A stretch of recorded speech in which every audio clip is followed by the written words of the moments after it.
अस्सलाम वालेकुम व्यूअर्स, मैं हूं शाकिर सोलंकी। व्यूअर्स, कौमी असम्बली का एक तरफ इजलास भी जारी है और पीटीआई जो हुकूमत के साथ मुज़ाकरात में भी मसरूफ़ है और हुकूमत के ख़िलाफ़ एहतजाज में भी मसरूफ़ है। बड़ा मज़ेदार सीन जो है असम्बली में देखने में आ रहा है। आज भी मैं असम्बली गया था, कल भी असम्बली गया था, 2-3 दिन से मुसलसल जा रहा हूँ। तो असम्बली में पीटीआई के जो एहतजाज का तरीका है वो तब्दील हो गया है। अब पहले तो नारेबाजी करते थे, एहतजाज करते थे, लेकिन अब नारेबाजी इन्होंने बंद करके शहबाज शरीफ वाला जो तरीक़ेकार है, जो शहबाज शरीफ ने बताया था एहतजाज का कि ऊ करके एहतजाज किया जाता है, तो पीटीआई ने ऊ करना शुरू कर दिया है। सारे पीटीआई के मेंबरान कोर्स के अंदाज में ऊ करके एहतजाज कर रहे होते हैं जब हुकूमती मेंबरान तकारीर कर रहे होते हैं। ख्वाजा आसिफ ने उन पर लान तान भी की है, अता तारड़ ने भी की है।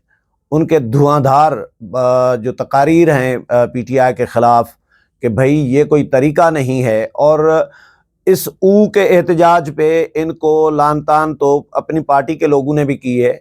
शेर अफजल मरूवत ने कहा है कि भाई ये ऊ वाला एहतजाज मुझे पसंद नहीं है, क्योंकि ये ऊ की आवाज़ें जो हैं ये गीदड़ करते हैं, और वाकई गीदड़ ही कर रहे होते हैं। तो पीटीआई को ये अजीब तंज तो कर रहे हैं शहबाज शरीफ के ऊपर कि शहबाज शरीफ के ख़िलाफ़ ये एहतजाज है, हुकूमत के ख़िलाफ़ एहतजाज है, ये तंज कर रहे हैं वज़ीर आज़म पर। लेकिन वो अपने ही पार्टी के लोग कह रहे हैं कि भाई गीदड़ लग रहे हो। ये ऊ की आवाज़ें, गीदड़ों की आवाज़ें जो हैं ये पार्लिमान में ज़ेब नहीं देती, और वाकई अजीब लग रहे होते हैं। जब सारे ऊ कर रहे होते हैं तो जानवर ही याद आ रहे होते हैं, इंसान इस तरह नहीं करते। तो पीटीआई ने अब जानवरों वाला एहतजाज शुरू कर दिया है शहबाज शरीफ पर तंज के चक्कर में, और फिर मुज़ाकरात के लिए भी मिन्नत समाजत कर रही हैं। ख्वाजा आसिफ ने इनको कहा कि भाई ये तरीका नहीं होता कि आप एक तरफ मुज़ाकरात कर रहे हैं और दूसरी तरफ आप माहौल ख़राब कर रही हैं। आप पार्लिमान में बैठे हैं, पार्लियामेंटेरियन हैं, मुंतखब नुमाइंदे हैं, कम अज़ कम आप या तो एहतजाज करें, मुज़ाकरात छोड़ दें, जाएं एहतजाज में, या मुज़ाकरात कर रही हैं तो एहतजाज तो न करें, एहतजाज में रुकावट डाल रही हैं, अपना मुज़ाकरात में रुकावट डाल रही हैं एहतजाज करके। ये ख्वाजा आसिफ ने इनको बावर कराया है, आज भी, कल भी और परसों भी ख्वाजा आसिफ ने तकरीर की थी। उन्होंने कहा कि भाई इस तरह नहीं होता, और फिर प्ले कार्ड लेके आते हैं, गोली क्यों चलाई, और 804 नंबर कैदी को रिहा किया जाए, इमरान खान को, बानी चेयरमैन पीटीआई को रिहा किया जाए, इस तरह के प्ले कार्ड। चलो प्ले कार्ड तो पार्लिमान में ये रिवायात रही हैं, माजी में भी एहतजाज होता है, पुरअमन एहतजाज होता है, लेकिन लड़ाई झगड़ा अब इन्होंने ख़त्म किया है क्योंकि ये फंसे हुए हैं। इमरान खान जेल में हैं और इमरान खान ने मुज़ाकरात शुरू कराए हैं, इमरान खान के हुक्म पर ये मुज़ाकरात हो रहे हैं। तो फ़िलहाल लड़ाई झगड़ा जो हाथापाई वाला सीन होता था पीटीआई का, वो कम अज़ कम ख़त्म हो गया है। अब पीटीआई हाथापाई नहीं कर रही, क्योंकि 26 नवंबर को भी इनको जो मार पड़ी तो वो भी इनके सामने है। उससे पहले अक्टूबर में जो आए थे, तो अक्टूबर में भी जिस तरह अली अमीन गंडापुर भाग कर निकले थे, कारकुनों को तनहा छोड़कर, बेयारो मददगार छोड़कर, और उसके अलावा 9 मई की वजह से जो इनको मार पड़ी है, तो उसके बाद इन्होंने हाथापाई ख़त्म कर दी है। अब एहतजाज, हाँ, कापियाँ भी फाड़ी जाती हैं, और कल भी कापियाँ फाड़ी थीं, परसों भी। एजेंडे की कापियाँ जो होती हैं या वक्फ़े सवाल के जो किताबचे होते हैं वो फाड़ कर एहतजाज किया जाता है, और माजी में भी इस तरह होता रहा है। लेकिन अब ऊ की आवाज़ें शुरू कर दी हैं। तो ख्वाजा आसिफ ने कहा कि भाई ये ऊ करना बंद कर दो और अपना मुज़ाकरात पे तवज्जो दो, क्योंकि मुज़ाकरात में अभी तकरीबन 2 जनवरी को हुए थे, और कल नहीं परसों मुज़ाकरात होने हैं, या कल होने हैं, गालिबन 16 को होने हैं। तो 16 को यानी 14 दिन का इन्होंने खुद ब्रेक लगाई। इन्होंने कहा कि जी बानी चेयरमैन पीटीआई से मुलाकात कराई जाए हमारी, उसके बाद हम तीसरी नशस्त करेंगे और कमेटी के जो मेंबरान हैं उनकी मुलाकात कराई जाए। कमेटी मेंबरान की स्पीकर कौमी असम्बली सरदार अयाज सादिक ने फैसिलिटेट किया, हुकूमत को कहा कि इनकी मुलाकात कराएं ताकि ये चार्टर ऑफ डिमांड पर बात कर सकें, इमरान खान से मुशावरत कर सकें। पहले इन्होंने कहा था कि 2 मुतालबात हैं हमारे, कि 26 नवंबर की जो सानिया था या जो वाक़या हुआ उसकी तहकीकात के लिए अदालती कमीशन कायम किया जाए और 9 मई पर भी अदालती कमीशन कायम किया जाए। अब अदालती कमीशन अब क्या कायम करना है जब सज़ाएं आ चुकी हैं, उनको साबित हो चुका है, उनकी वीडियोस मौजूद हैं, वो पीटीआई के। अब इमरान खान के भांजे हैं हसन नियाज़ी, उनको भी सज़ा आई है। तो हसन नियाज़ी किस पार्टी के हैं? कोई पीपल्स पार्टी के हैं, नून लीग के हैं। भाई उनकी वीडियोस मौजूद हैं। 5000 लोगों में से 105 लोगों को सिलेक्ट किया गया, निशानदही की गई। जो पकड़े गए थे 5000 लोग 9 मई के सानिये में, तो उनमें से 105 लोगों को फौजी अदालतों में ट्रायल के लिए भेजा गया। बाकी लोगों को फौजी अदालतों में नहीं भेजा गया, क्योंकि ये 105 वो लोग थे जो वीडियोस में मौजूद हैं। किसी ने शुहदा का यादगार उठाया हुआ है, बेहुरमती कर रहा है, किसी ने कोई फौजी वर्दी उठाई हुई है, फाड़ रहा है, कोई आग लगा रहा है। तो इस तरह की जब इनकी फुटेजेस सामने आई है, जिन जिन लोगों की क्लियर शुनाख्त हुई है कि भाई ये इस तरह की हरकत कर रहा है, तो उनको ये फौजी अदालतों में भेजा गया, उनको सज़ाएं आई हैं। बाकी सारे लोगों को सज़ाएं नहीं आई कि 5000 ही लोगों को ट्रायल किया जाए, ऐसा भी नहीं है। तो अब इन्होंने बहरहाल कहा है कि जी कमीशन कायम किया जाए और हमारे कैदियों को रिहा किया जाए, सियासी कैदियों को। राना सनाउल्लाह ने भी ये निशानदेही की है कि भाई आप क्लियर करें कि आपके कैदी जो हैं वो सियासी हैं या उन्होंने जराइम किए हैं। सियासी कैदी होना और मुजरिम होना अलग बात है। तो पीटीआई ने हमले किए हैं, 9 मई के हमले किए हैं, तो ये तो जुर्म है, ये तो सियासत नहीं है। जीएचक्यू पर चढ़ाई करना, हमला करना, ये कौन सी सियासत है भाई? या आईएसआई के दफ्तर पर हमला करना कोई सियासत है? जिना हाउस जलाना, कोर कमांडर का घर जलाना, ये सियासत तो नहीं है, ये तो जराइम है, ये हमले हैं, दहशतगर्दी है।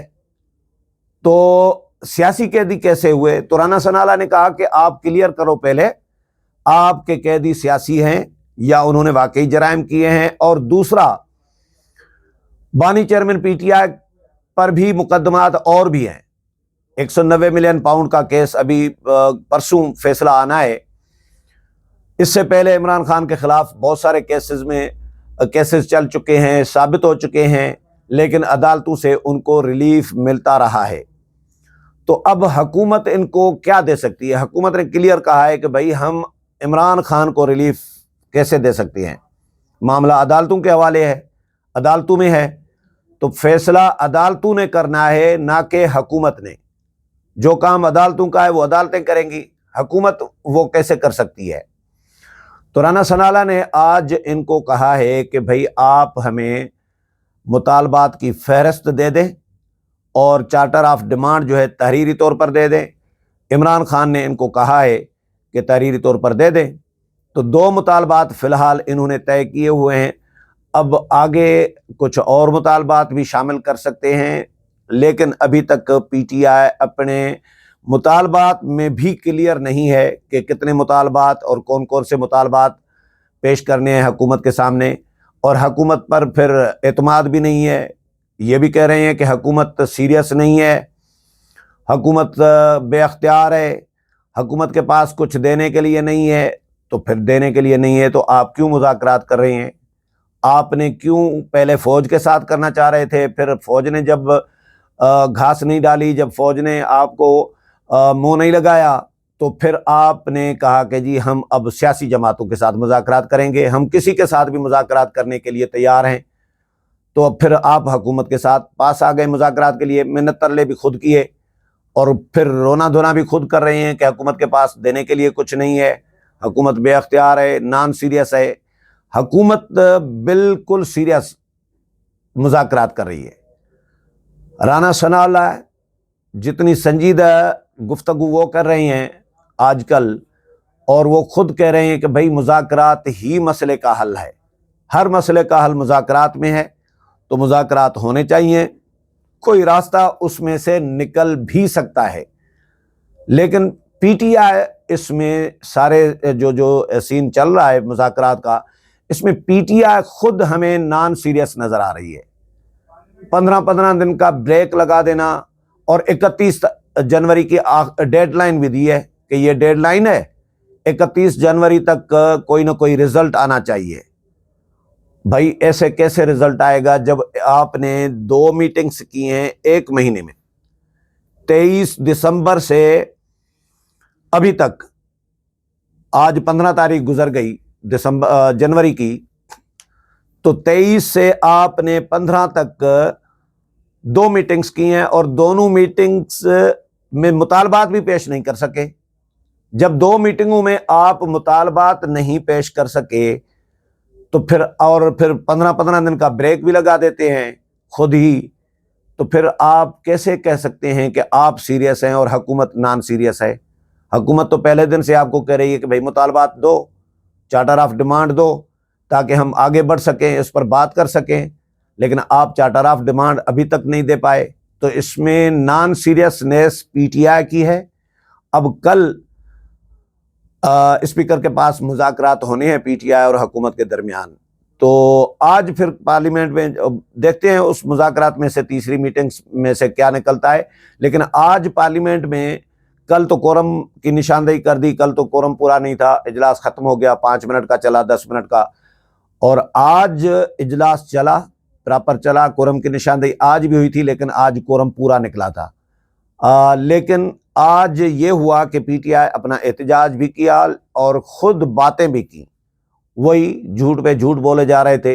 आज बड़ा मज़ेदार सीन ये भी हुआ कि आमिर डोगर जो चीफ व्हिप हैं पीटीआई के, वो उठे, उन्होंने कहा कि जी 9 करोड़ से ज़ायद वोट लेने वाली पार्टी के साथ इस तरह किया जा रहा है, इस तरह किया जा रहा है।